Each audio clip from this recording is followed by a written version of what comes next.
Hello students, welcome to my channel Economic Tutor. I am Dr. Irfana Samdani. Today I am going to take the topic Introduction to Economy, Basic Concepts and Principles.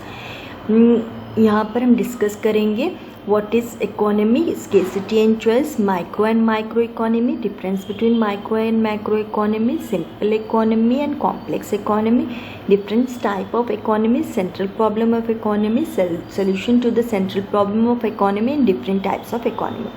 सबसे पहले हम discuss करेंगे what is economy.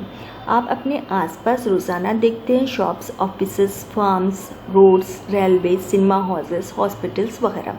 ये सब institutions हमको work provide करते हैं और इनकम अर्न करने का ज़रिया बनते हैं। ये जो इंस्टीट्यूशंस है वो हमें प्रोवाइड करते हैं गुड्स एंड सर्विसेज जो हम लोगों के लिए ज़रूरी है।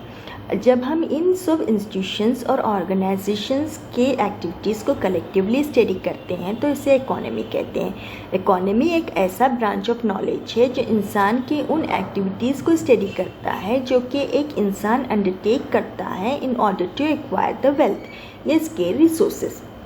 इसे हम स्केर रिसोर्सेज क्यों कहते हैं? क्योंकि हमारे पास जो इनकम होती है वो स्केर होती है यानी लिमिटेड होती है और इसको इस्तेमाल करते हुए हमको हमारे अनलिमिटेड वांट्स को सेटिस्फाइड करना होता है। इसको अगर हम सिंपल लैंग्वेज में कहें तो इकोनॉमिक एक ब्रांच ऑफ साइंस है जो स्टडी करती है ह्यूमन एक्टिविटीज़ को इन रिलेशन टू वेल्थ। जो इकोनॉमी इंग्लिश वर्ड है इसका ओरिजिन हुआ है ग्रीक के वर्ड से अकॉस और निमॉन से। अकॉस का मतलब है हाउस होल्ड और निमन का मतलब है मैनेजमेंट। इन दोनों अल्फाजों को मिलाकर मतलब होता है हाउस होल्ड ऑफ मैनेजमेंट। इसको कभी कभार एग्ज़ाम में पूछा जा सकता है, याद रखिएगा। जैसे कि आपको मालूम है कि इंसान की जो ख्वाहिशात होती हैं, वांट्स होती हैं, ये अनलिमिटेड होती हैं, इनकी कोई लिमिट नहीं होती। लेकिन जो हमारे पास रिसोर्सेज होते हैं जो इन वांट्स को सेटिस्फाइड करते हैं वो लिमिटेड होते हैं यानी स्केर होते हैं। इसीलिए हर एक हाउस होल्ड यानी घर में इन रिसोर्सेज को इस तरह से इस्तेमाल किया जाता है कि इन रिसोर्सेज से वो अपनी वांट्स को मैक्सिमम सेटिस्फाइड कर सके। या ये कह सकते हैं कि हाउस होल्ड अपनी इनकम को कुछ इस तरह से इस्तेमाल करते हैं कि जो सेटिस्फैक्शन इससे मिलती है वो मैक्सिमम हो जाए। जैसे कि हम प्रोड्यूसर की बात करेंगे तो प्रोड्यूसर कोशिश करता है कि अपने प्रॉफिट को वो मैक्सिमाइज करे। वो अपने रिसोर्सेज को यानी कि जो उसके पास कैपिटल है उसे इस तरह से एलोकेट करता है कि उसको मैक्सिमम प्रॉफिट मिले। अगर हम बात करेंगे eight the level of economy तो मैक्सिमाइजेशन ऑफ सेटिस्फैक्शन का मतलब होता है मैक्सिमाइजेशन ऑफ सोशल वेलफेयर। हम रिसोर्सेज को इस तरह से इस्तेमाल करते हैं सो डैट रिसोर्सेज से जो सेटिस्फैक्शन अराइव होती है वो मैक्सिमम हो जाए। ये जो इकोनॉमी है ह्यूमन बिहेवियर के इस एस्पेक्ट को स्टडी करता है। हाँ, जो हमने अभी डिस्कस किया इसमें आपने नोट किया स्केर्सिटी और choice.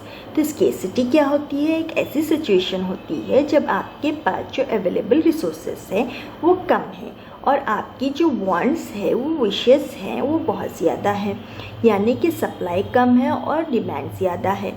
Due to scarcity of resources हमारे पास जो रिसोर्सेज है वो स्केर है, लिमिटेड है। सो इस वजह से क्या होता है? चॉइस का जन्म होता है।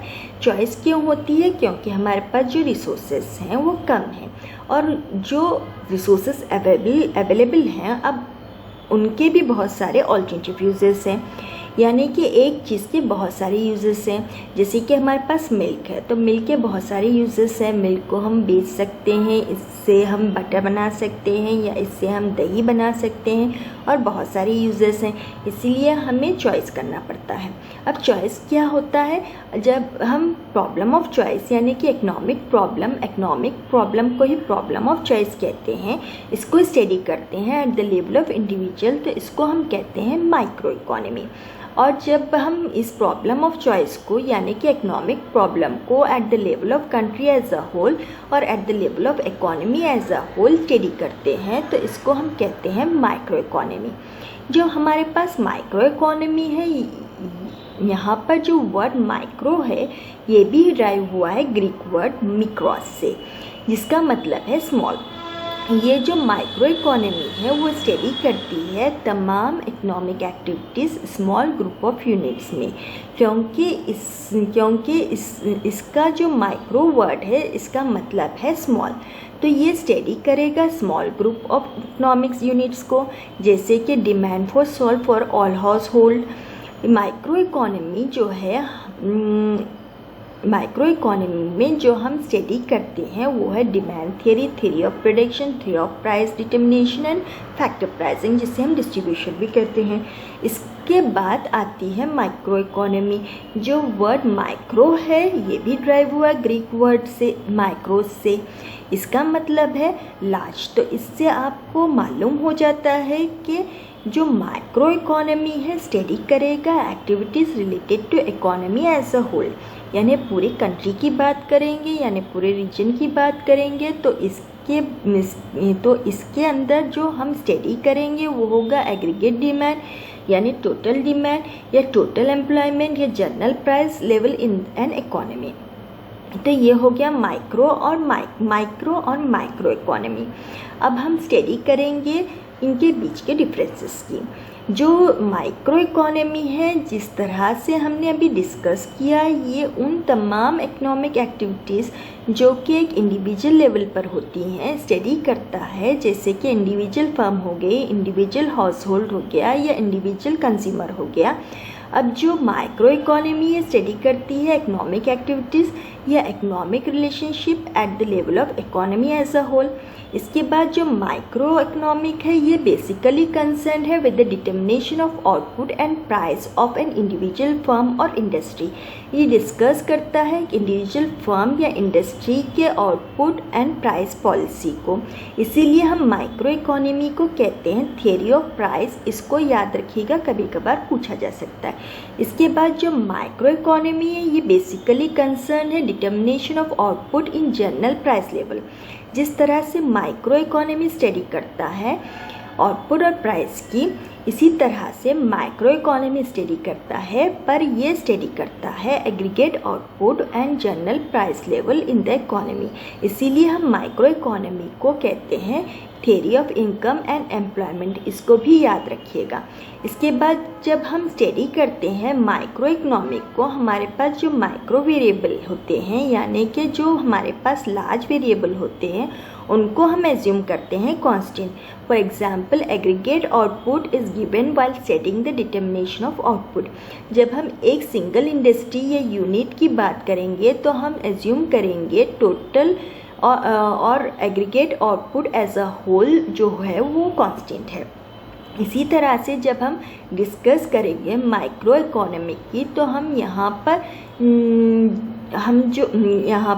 जो माइक्रो वेरिएबल्स हैं, माइक्रो यूनिट्स हैं, उनको हम कांस्टेंट मानेंगे। जब हम स्टडी करते हैं डिटरमाइन करते हैं एग्रीगेट आउटपुट इनकम को at the level of micro economy, तो यहाँ पर हम एज्यूम करेंगे जो डिस्ट्रीब्यूशन ऑफ इनकम है वो कांस्टेंट है। ठीक है। इसके बाद माइक्रो इकोनॉमी में जो मार्केट फोर्सेस हैं, डिमांड और सप्लाई, ये एक इम्पॉर्टेंट रोल प्ले करती है। माइक्रो इकोनॉमी स्टडी करती है मार्केट फोर्सेस को। At the same time micro economy study करता है गवर्नमेंट पॉलिसीज़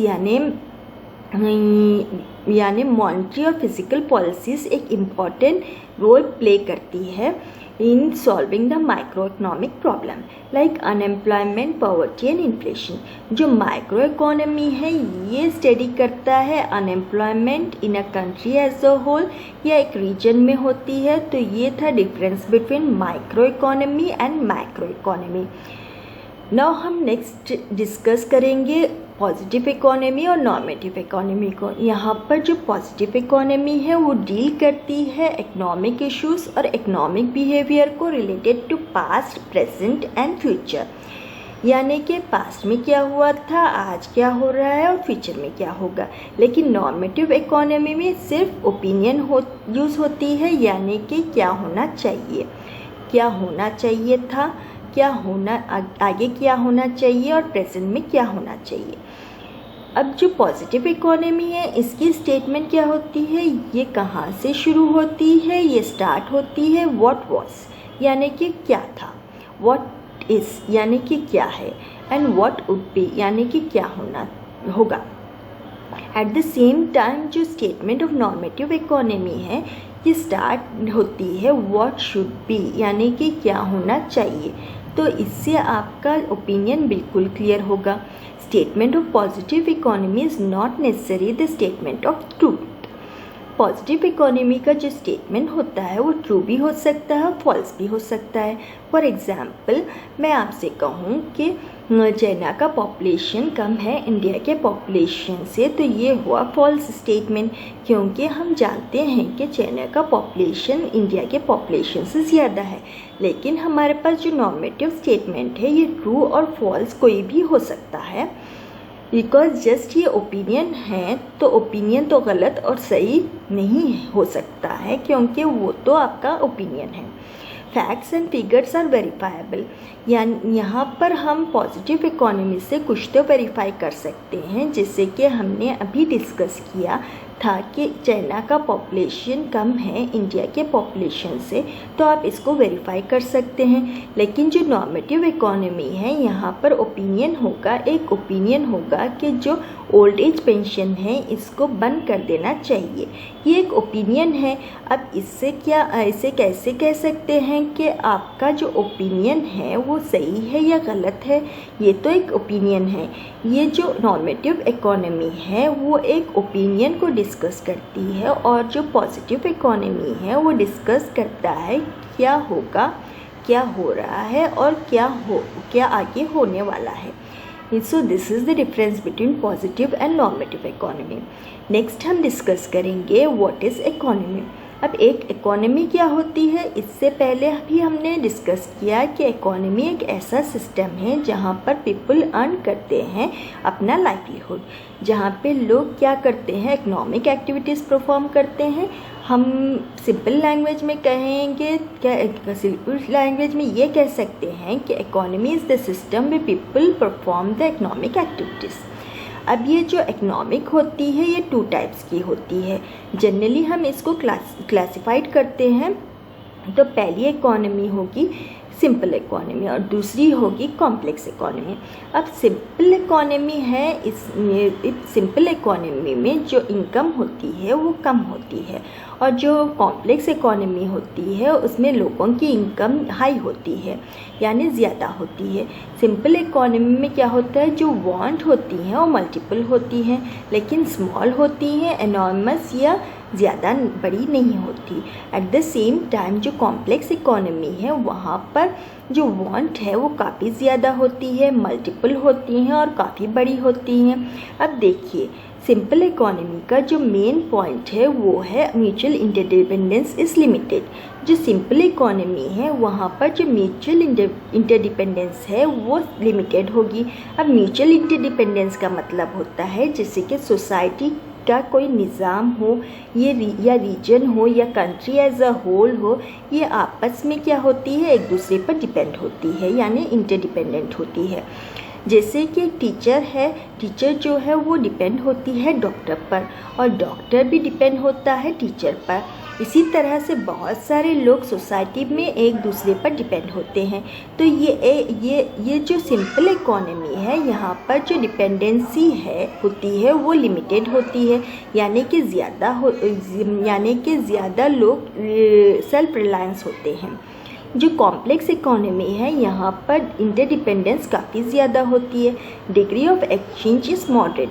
अब देखिए ये जो 3rd पॉइंट है इससे हम 4th वाला पॉइंट भी निकाल सकते हैं। जब इंटरडिपेंडेंस कम होगी डेफिनेटली हमारे पास जो एक्सचेंज होगा वो कम होगा। अगर इंटरडिपेंडेंस ज़्यादा होगी तो डिग्री ऑफ एक्सचेंज जो है वो काफ़ी ज़्यादा होगा। तो ये हुआ हमारा सिंपल इकोनॉमी और कॉम्प्लेक्स इकोनॉमी। नेक्स्ट हम डिस्कस करेंगे टाइप्स ऑफ इकोनॉमी। दुनिया में जितने भी लोग हैं यहाँ यानी ह्यूमन बीइंग हैं वो सब इकोनॉमी एक्टिविटीज़ परफॉर्म करते हैं। इन सब इकोनॉमिक एक्टिविटीज़ पर कंट्रोल होता है गवर्नमेंट का। अब गवर्नमेंट का कितना कंट्रोल होता है, वहाँ से निकलती है टाइप्स ऑफ इकोनॉमी। या तो गवर्नमेंट फुली कंट्रोल करती है, या थोड़ा सा कंट्रोल करती है, या बहुत कम कंट्रोल करती है। तो वहाँ से हमारे पास निकलती है types of economy, 3 types of economy. पहली है कंट्रोल और सेंट्रल प्लान इकोनॉमी, सेकेंड है फ्री इकोनॉमी और मार्केट इकोनॉमी, और थर्ड है मिक्स्ड इकोनॉमी। ये जो सेंट्रल प्लान इकोनॉमी है, जिसे हम कहते हैं कंट्रोल इकोनॉमी, ये एक ऐसी इकोनॉमी होती है जहाँ पर तमाम इकोनॉमिक एक्टिविटीज़, चाहे वो प्रोडक्शन हो, कंजम्पशन हो, इन्वेस्टमेंट हो या एक्सचेंज हो, उसको कंट्रोल करता है गवर्नमेंट अथॉरिटी या सेंट्रल अथॉरिटी। इसके बाद जो मार्केट इकोनॉमी है, यहाँ पर तमाम इकोनॉमिक एक्टिविटीज़, चाहे प्रोडक्शन हो, कंजम्पशन हो, इन्वेस्टमेंट हो या एक्सचेंज हो, उसको कंट्रोल करती है मार्केट फोर्सेस, यानी कि डिमांड एंड सप्लाई। उसके बाद जो मिक्स्ड इकोनॉमी है, यहाँ पर हमारे पास दोनों चीज़ें होती हैं, सेंट्रल प्लान इकोनॉमी की भी होती हैं और मार्केट इकोनॉमी की भी होती है। यहाँ पर जो इकोनॉमी एक्टिविटीज़ हैं वो गवर्नमेंट गवर्न होती है free play of market forces से, और सेम टाइम पर इसको गवर्नमेंट रेगुलेट भी करती है। Economic decisions are drive by the motive of social welfare. ये जो सेंट्रल प्लान इकोनॉमी होती है, यहाँ पर तमाम इकोनॉमिक एक्टिविटीज़ जो होती हैं, उनका जो सेंट्रल आइडिया होता है वो होता है सोशल वेलफेयर। और फ्री इकोनॉमी क्या होती है, जितने भी इकोनॉमिक एक्टिविटीज़ होते हैं उनके मेन मोटिव होता है प्रॉफिट मैक्सिमाइजेशन। और जो हमारे पास मिक्स्ड इकोनॉमी है, यहाँ पर दोनों चीज़ें आती हैं, यानी कि आती है इकोनॉमिक, यानी कि इकोनॉमिक डिसीजन लिया जाता है प्रॉफिट मैक्सिमाइजेशन के लिए और सोशल वेलफेयर के लिए। उसके बाद कंज्यूमर है सोविजन नहीं होता सेंट्रल प्लान इकोनॉमी में, क्योंकि ये जो सेंट्रल प्लान इकोनॉमी होती है, यहाँ पर तमाम economic activities, production, consumption, distribution, सब कुछ गवर्नमेंट कंट्रोल करती है। तो यहाँ पर हमारे जो कंज्यूमर है वो सोविजन नहीं होता। लेकिन फ्री मार्केट इकोनॉमी में कंज्यूमर क्या होता है, वो सोविजेंट होता है, वो जो चाहे वो ख़रीद सकता है। इसी तरह से जो मिक्स्ड इकोनॉमी है, वहाँ पर भी जो कंज्यूमर होता है वो सोविजेंट होता है, बट जो गवर्नमेंट है वो पब्लिक डिस्ट्रीब्यूशन सिस्टम इंश्योर करती है। जिस तरह से हमारे पास रेशन कार्ड्स होते हैं और रेशन की दुकानें होती हैं, जहाँ पर हमको एसेंशियल गुड्स मिलती है सब्सिडाइज्ड दाम पर। उसके बाद पब्लिक सेक्टर डोमिनेट करता है सेंट्रल प्लान इकोनॉमी में, और फ्री इकोनॉमी यानी कि मार्केट इकोनॉमी में प्राइवेट सेक्टर डोमिनेट करता है। और मिक्स्ड इकोनॉमी में यहाँ पर दोनों प्राइवेट सेक्टर और पब्लिक सेक्टर दोनों डोमिनेट करते हैं। नेक्स्ट हम डिस्कस करेंगे इकोनॉमिक प्रॉब्लम। ह्यूमन बीइंग का जो वांट होती हैं वो अनलिमिटेड होती हैं, और जैसे कि हमने अभी डिस्कस किया है, हमारी वांट जो है वो अनलिमिटेड है। चाहे रिचेस्ट पर्सन क्यों ना हो, उसकी जो वांट है वो अनलिमिटेड है, और इनकी वांट्स फुल्ली सेटिस्फाइड नहीं होती। पर हमारे पास जो मीन्स है वो लिमिटेड हैं, स्केर हैं। इसीलिए एक इकोनॉमी के लिए मुश्किल होता है कि वो हर एक कमोडिटी नहीं प्रोड्यूस कर सकता। एक इंडिविजुअल के लिए ज़रूरी होती है हर एक सेक्शन ऑफ सोसाइटी में। इसीलिए ये ज़रूरी होता है, इम्पॉर्टेंट हो जाता है कि ये जो इकोनॉमी है वो एलोकेशन ऑफ रिसोर्सेज को कुछ इस तरह से करे कि लोगों को जो सेटिस्फैक्शन है वो मैक्सिमम हो जाए। एक इकोनॉमी में लैंड, लेबर और कैपिटल को इस तरह से एलोकेट किया जाए कि जो सेटिस्फैक्शन इससे अराइव होती है वो मैक्सिमम हो जाए। फॉर एग्ज़ाम्पल, एक इकोनॉमी जो होती है उसे डिसाइड करना होता है कि वो कितने रिसोर्सेज डेवलपमेंट ऑफ इंडस्ट्री पर लगाने हैं और कितने रिसोर्सेज उसे एग्रीकल्चर के डेवलपमेंट पर लगाने हैं। ऐसा हो नहीं सकता कि तमाम रिसोर्सेज उठाकर वो डेवलपमेंट ऑफ इंडस्ट्री पर लगा दे या तमाम रिसोर्सेज उठाकर वो डेवलपमेंट ऑफ एग्रीकल्चर पर लगा दे।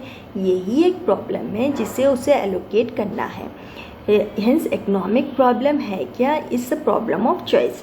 हमें चॉइस करना होता है लिमिटेड रिसोर्सेस को हमें किस तरह से और कहाँ पर यूज़ करना है हमारी अनलिमिटेड वांट्स को सेटिस्फाइड करने के लिए। सेंट्रल प्रॉब्लम ऑफ इकोनॉमी जो होती है ये एक बेसिक और कॉमन प्रॉब्लम है ऑल इकोनॉमिक्स में। कोई भी इकोनॉमी हो, चाहे simple, complex, capitalist, control, developed, underdeveloped, developing, हर एक इकोनॉमी को फेस करना पड़ता है 3 बेसिक और फंडामेंटल इकोनॉमिक प्रॉब्लम्स को। जैसे professor Samuelson call this problem as central problem of economy. First, what to produce and in what quantity they should be produced, how to produce and for whom to produce. सबसे पहले हम discuss करेंगे what to produce. What to produce एक important economic problem है। यहाँ पर हमको decide करना पड़ता है कि हम कौन से गुड्स और सर्विसेज का प्रोडक्शन करेंगे जिसके ज़रिए से हम मैक्सिमम लोगों को सेटिस्फाइड कर सकें। ये प्रॉब्लम क्यों अराइज होती है, क्योंकि हमारे पास जो रिसोर्सेज हैं वो लिमिटेड है। क्योंकि हमारे पास जो रिसोर्सेज हैं इसकी सप्लाई कम होती है और डिमांड ज़्यादा होती है। अब इसके 2 डायमेंशन है, पहला है व्हाट कमोडिटीज़ टू प्रोड्यूस और दूसरा है what quantity of each commodity to be produce. जो पहला डायमेंशन है वो है व्हाट कमोडिटी टू प्रोड्यूस। इसके अंदर हम डिस्कस करेंगे कि हमें कौन से गुड्स और सर्विसेज को प्रोड्यूस करना है। फॉर एग्जांपल हमारे पास कंज्यूमर गुड्स हैं जैसे कि sugar, cloth, rice, wheat etcetera, और कैपिटल गुड्स हैं जैसे कि ट्रैक्टर, मशीन्स वगैरह। अब हमारे पास एक प्रॉब्लम आ गई कि अब हमें चॉइस करना होगा। अगर हमने कंज्यूमर गुड्स को चॉइस किया तो इसमें भी हमें चॉइस करना होगा कि कौन से कंज्यूमर गुड्स को प्रोड्यूस करना है, जैसे क्लोथ, राइस, व्हीट वगैरह। फिर हम कैपिटल गुड्स के प्रोडक्शन करेंगे तो इसमें भी हमें बहुत सारे कमोडिटीज़ होंगे, इसमें से हमें सेलेक्ट करना होगा। इसी तरह से हम वॉर टाइम गुड्स जैसे कि गन्स, टैंक्स वगैरह भी प्रोडक्शन करेंगे, और पीस टाइम गुड्स जैसे कि बटर, ब्रेड वगैरह भी प्रोड्यूस करना होगा। तो ये हो गई हमारी first dimension what commodities to produce.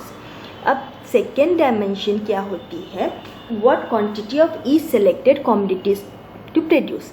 जब एक इकोनॉमी ये डिसाइड कर लेती है कि हमें कौन से गुड्स एंड सर्विसेज प्रोड्यूस करने हैं तो इसके बाद दूसरा डायमेंशन यहाँ पर होता है कि उसे कितनी क्वांटिटी का प्रोडक्शन करना है। क्योंकि हम एक ही कमोडिटी की क्वांटिटी प्रोड्यूस नहीं कर सकते। फॉर एग्जांपल हमने डिसाइड किया कि हम कंज्यूमर गुड्स प्रोड्यूस करेंगे तो हम सिर्फ कंज्यूमर गुड्स ही प्रोड्यूस नहीं कर सकते, हमको कैपिटल गुड्स की भी ज़रूरत है। तो हमें ये डिसाइड करना होगा कि हमें कितने कंज्यूमर गुड्स की ज़रूरत है और कितने कैपिटल ज़रूरत है, और इसके बाद हम कैपिटल गुड्स प्रोड्यूस करेंगे। तो ये हुई हमारी सेकेंड डायमेंशन। नेक्स्ट हमारे पास जो एक सेंट्रल इकोनॉमी प्रॉब्लम है वो है how to produce. How to produce depend होता है टेक्निक पर कि हम कौन सी टेक्निक इस्तेमाल करेंगे प्रोडक्शन प्रोसेस में। जैसे कि प्रोडक्शन ऑफ क्लोथ, इसका प्रोडक्शन हम 2 तरह से कर सकते हैं, हैंडलूम के ज़रिए से या फिर मॉडर्न मशीन के ज़रिए से। तो ये हमारे पास एक प्रॉब्लम आ गई कि हम कौन सी टेक्निक यूज़ करेंगे प्रोडक्शन प्रोसेस में। बेसिकली हमारे पास 2 ब्रॉड टेक्निक्स होती हैं, पहली है लेबर इंटेंसिव टेक्निक्स और दूसरी है capital intensive techniques. Labour intensive technique जिसमें हम लेबर का ज़्यादा इस्तेमाल करेंगे और कैपिटल यानी मशीन्स का कम इस्तेमाल करेंगे, और दूसरी प्रोडक्शन टेक्निक है कैपिटल इंटेंसिव टेक्निक। इसमें हम कैपिटल का ज़्यादा इस्तेमाल करेंगे और लेबर का कम इस्तेमाल करेंगे। तो ये हुई प्रोडक्शन टेक्निक्स। अब इसमें हमें डिसाइड करना होगा कि हम कौन सी टेक्निक इस्तेमाल करेंगे प्रोडक्शन प्रोसेस में। अब ये प्रॉब्लम आती है कि अगर हम लेबर ज़्यादा इस्तेमाल करेंगे तो कॉस्ट ऑफ प्रोडक्शन ज़्यादा होगा, और अगर हम कैपिटल ज़्यादा करेंगे तो अनएम्प्लॉयमेंट ज़्यादा होगा। अब हमें ये डिसाइड करना होगा कि हम कौन सी टेक्निक इस्तेमाल करेंगे प्रोडक्शन प्रोसेस में। इसके बाद हमारी थर्ड सेंट्रल इकोनॉमिक प्रॉब्लम है फॉर हुम टू प्रोड्यूस। अभी हमने दो सेंट्रल इकोनॉमिक प्रॉब्लम को डिस्कस किया, what to produce and how to produce. अब हमें डिसाइड करना है कि हम किसके लिए प्रोडक्शन करेंगे। अब ये तो पॉसिबल नहीं हो सकता कि सोसाइटी के अंदर जितने लोग हैं हम सब के लिए कमोडिटीज़ का प्रोडक्शन करेंगे। ये तो हमें डिसाइड करना होगा कि हमें किसके लिए प्रोडक्शन करना है। अगर हम सोसाइटी को देखें तो हमें दो तरह के सेक्शंस मिलेंगे, पहला होगा रिच और दूसरा होगा पुअर पीपल का। अब प्रोड्यूसर को ये डिसाइड करना होगा कि वो किस सेक्शन के लिए प्रोडक्शन ऑफ कमोडिटीज़ करेगा, रिच पीपल के लिए करेगा या पुअर पीपल के लिए करेगा। अगर वो पुअर पीपल के लिए ज़्यादा गुड्स प्रोड्यूस करेगा तो इससे सोशल जस्टिस बढ़ेगा और इनइक्वालिटीज़ कम होगी, लेकिन प्रोड्यूसर को ज़्यादा प्रॉफिट नहीं मिलेगा क्योंकि पुअर पीपल कमोडिटीज़ पर प्राइस कम होगा, जिससे प्रोड्यूसर ज़्यादा प्रॉफिट अर्न नहीं कर पाएगा। इसका ये मतलब होता है कि low profit means low investment और low investment means low GDP growth. अब प्रोड्यूसर को डिसाइड करना है कि वो रिच पीपल के लिए प्रोडक्शन करेगा कि पुअर पीपल के लिए, ये दोनों सेक्शंस के लिए प्रोडक्शन करेगा, कितनी क्वांटिटी में प्रोडक्शन करेगा। तो ये हो गया हमारा सेंट्रल प्रॉब्लम ऑफ इकोनॉमी। उम्मीद कि आप लोगों को ये समझ में आ गया होगा।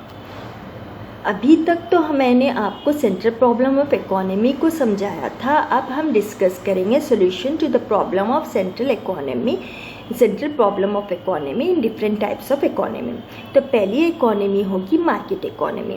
अब मार्केट इकोनॉमी होती है फ्री इकोनॉमी, जहाँ पर हमारे पास जो प्रोड्यूसर है वो डिसाइड करता है कुछ भी, चाहे what to produce, how to produce, for whom to produce, ये डिसाइड करता है मार्केट फोर्सेस पर, यानी कि डिमांड और सप्लाई रिलेशनशिप पर। और जो फ्री इकोनॉमी है यहाँ पर जो मोटिव होता है वो होता है प्रॉफिट मैक्सिमाइजेशन। तो ये इन तीनों चीज़ों को what to produce, how to produce and for whom to produce, इनको रिवॉल्व करेगा अराउंड प्रॉफिट मैक्सिमाइजेशन के। ये वो टेक्निक इस्तेमाल करेगा, ये उतनी क्वांटिटी बनाएगा और उन के लिए प्रोड्यूस करेगा जहाँ से इसको मैक्सिमम प्रॉफिट मिल सकता है। तो ये हो गया solution of central problem of economy in market economy. अब हम डिस्कस करेंगे solution for the central problem of economy in central plan economy में। अब देखिए सेंट्रल प्लान इकोनॉमी जो तमाम इकोनॉमिक एक्टिविटीज़ हैं, जैसे कि what to produce, how to produce and for whom to produce, ये अंडरटेक करती है सेंट्रल अथॉरिटी या गवर्नमेंट। सेंट्रल प्लान इकोनॉमी में जो मेन मोटिव होता है वो है मैक्सिमम सोशल वेलफेयर। तो जितने भी इकोनॉमिक एक्टिविटीज़ होंगी what to produce, how to produce and for whom to produce को लेते वक्त गवर्नमेंट सोशल वेलफेयर को सामने रखते हुए लेगी। यहाँ पर सोशल वेलफेयर होगा मैक्सिमम। जैसे फॉर एग्ज़ाम्पल अगर हमारे पास हमें अनएम्प्लॉयमेंट रिमूव करनी है तो लेबर इंटेंसिव टेक्निक को हम ज़्यादा यूज़ करेंगे सेंट्रल प्लान इकोनॉमी में, यानी कि हमें ज़्यादा लेबर इस्तेमाल करेंगे और मशीनरी का कम इस्तेमाल करेंगे। प्रोडक्शन प्रोसेस में जैसे कॉस्ट ऑफ प्रोडक्शन ज़्यादा होगा और अनएम्प्लॉयमेंट रिड्यूस होगा और ज़्यादा से ज़्यादा हम पुअर पीपल के लिए प्रोडक्शन करेंगे। इससे गवर्नमेंट रेवेन्यू जो होगा वो कम कलेक्ट होगा और कॉस्ट ऑफ प्रोडक्शन हाई होगा, पर सोशल जस्टिस प्रमोट होगा और इनइक्वालिटीज़ कम होगी। नेक्स्ट हमारे पास है मिक्स्ड इकोनॉमी। अब मिक्स्ड इकोनॉमी में दोनों होते हैं, merits and demerits of central plan economy and market economy. और जो डिसीजंस होते हैं what to produce, how to produce and for whom to produce are taken on the basis of market forces as well as on the basis of social consideration. दोनों यानी कि market forces पे भी decide करेंगे, यानी कि profit maximisation भी होगा और सोशल वेलफेयर भी होगा। अब बहुत सारे एरिया में प्रोड्यूसर जो है वो फ्री होगा, उसका जो मेन मोटिव होगा वो प्रॉफिट मैक्सिमाइजेशन होगा, और बहुत सारे एरिया में क्या होगा, सोशल वेलफेयर होगा। जैसे for example railway plant in India, यहाँ ये रेलवे प्लांट इन इंडिया ये यहाँ पर जो डिसीजन होते हैं वो होते हैं सोशल वेलफेयर को कंसिडर करके लिए जाते हैं। यहाँ पर गवर्नमेंट सर्विस प्रोवाइड करती है नॉमिनल रेट पर, जो कि पुअर पर्सन होते हैं वो अफोर्ड कर सकते हैं बहुत ही आसानी से। तो ये हो गया हमारी solution to the central problem of economy in different types of economy. उम्मीद कि आपको लेक्चर समझ आया होगा। अगले वीडियो में हम डिस्कस करेंगे deductive and inductive method in economics, basic curves in economy, prediction positive curves. अगर आपको कोई डाउट है या कन्फ्यूजन है तो कमेंट करें, या आप मेरे व्हाट्सएप नंबर पर 916303481790 पर या मेरे ईमेल जो कि स्क्रीन पर दिया गया है कॉन्टैक्ट कर सकते हैं।